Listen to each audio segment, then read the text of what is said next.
Hi everybody, Emily Pinkerton here. I'm here to share a few words about Ephemera Ballads and how it came about. I started writing it already a couple years ago, or envisioning it at least, when Laura Lentz reached out to me to ask if I could write a piece for 5 by 5, what would I do?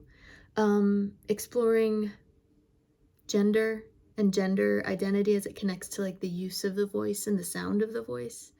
And how that all connects to how we perceive power and autonomy has been on my mind a lot. I've been writing songs about that. So I wanted to write something for 5 by 5 that used the banjo, that engaged with traditional popular or folk musics of North America. And so I started reading about researching broadside ballads, which stretch back centuries, but I started in the Northeast, looking particularly in the 18th and 19th centuries, and just discovered some interesting people, and then people behind those people, women behind these bigger names, of men who owned land or who wrote the poetry or who were recorded in history. And I picked a couple stories to tell of those, stories behind the more public stories. Drew from beautiful research of Judith Richardson, Avery Gordon, to Pauline Hamel, to piece together these stories that aren't complete, but that an energy that I got from all of those writers, or in an explicit message from some, is like, there's the historical side of piecing together every detail. There's the valuable work of connecting those few details that are there to cultural meaning over different generations as stories transform. And then also, as Avery Gordon points out too, like, the importance of filling in the holes, imagining complete stories.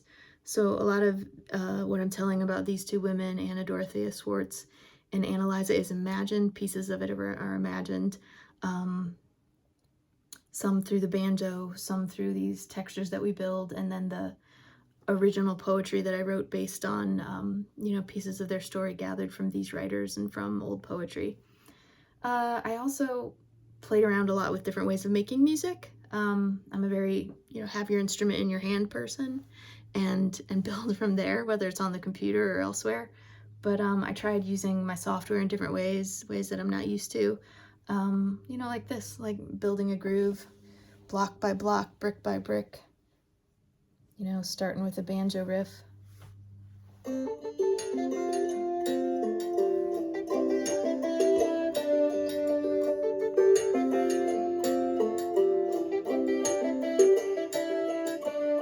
Bringing in the bass. Sounds I recorded, sticking a microphone and a piano. And bring everybody in. My name is Eliza Smith. My name is Eliza Smith. Yeah, just having lots of fun. And part of that fun and basing it around grooves and layers was to create a structure where the instrumentalists could have a lot of fun too, and free themselves at points from exactly what's written on the page to find their place,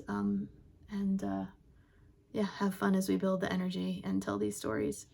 So that's the long story. I'm super excited. I hope you all join us in late March, 29th, 30th, Syracuse and Rochester, to hear these beautiful stories. Thanks so much.